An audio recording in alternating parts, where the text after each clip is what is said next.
All right, today's episode is kind of a fun episode because we're talking about something that is usually as exciting as watching paint dry. We're talking about email filtering. It's a vital part of your security envelope. I'm going to tell you about how it works and how it can completely save your butt from those nasty emails that are going around that can encrypt all your things and then hold you at ransom. So email, as you know, pretty much exclusively travels on port 25 across the internet. And one server sends email to another server, and then it arrives basically at your client. Now, this all works really, really well when people are using email responsibly. But we have a number of problems. We have spam, we have ransomware attacks, and we have phishing email.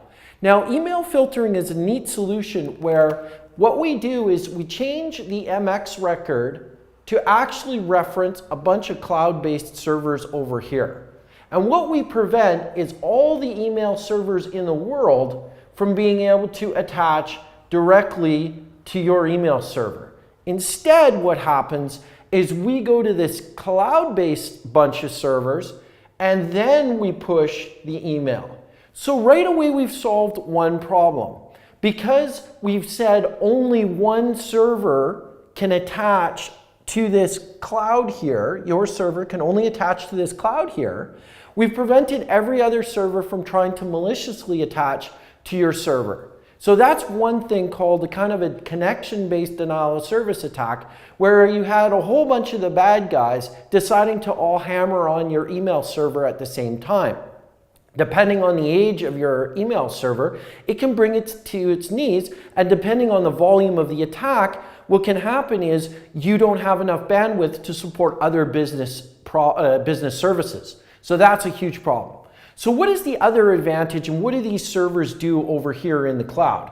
Well, what they're actually doing is they're checking to make sure that those attachments on the email aren't malicious. Now, one of the advantages of this is because we have literally hundreds of thousands, if not millions of pieces of email going through this solution, we get a really good idea of what's malicious out there and what's part of a campaign of spam.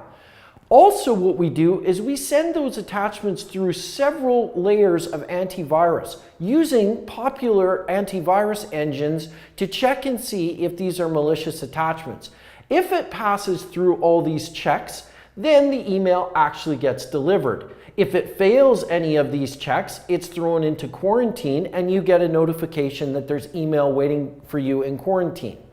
This works incredibly well for massive spam bombardments. One of the reasons why is the amount of servers that we can spool up here in terms of processing the email is pretty much as many as there are in a data center. So it's really one of those solutions that can scale on demand based on the volume of email that is heading towards you.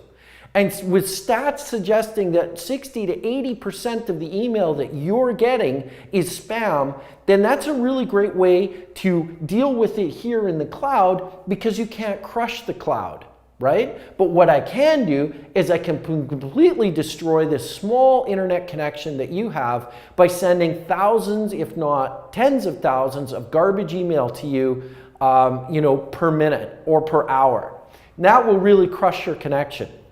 The other thing that might be kind of interest to you is if you're a high volume shop and you actually have bandwidth caps, that if you go over a certain amount of bandwidth per month, you can get extra fees attached to your account.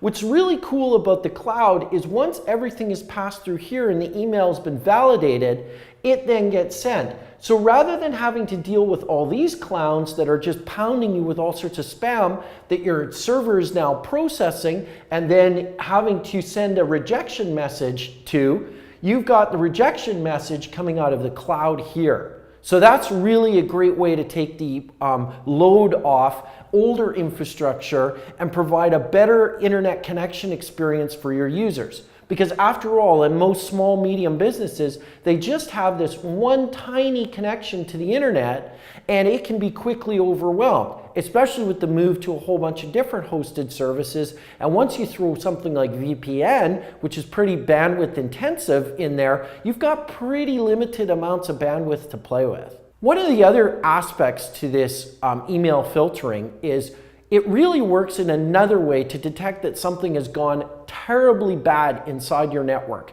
I'll give you a great example. Clients by and large should not be sending mass amounts of email. So one of the cool things about the cloud solution filtering is it can identify situations where a client is now sending 10,000 emails in an hour as opposed to their regular maybe say 50 to 100. The email filtering solution can be set to only accept email from this server and not any of the clients, so that you've got an additional layer of protection.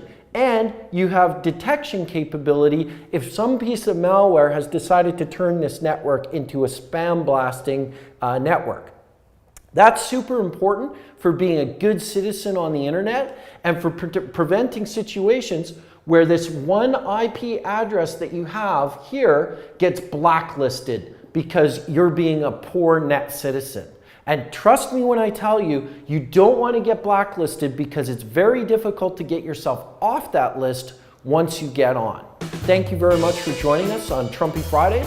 And somewhere on this mess, you're going to find a big red box that you can subscribe to our channel.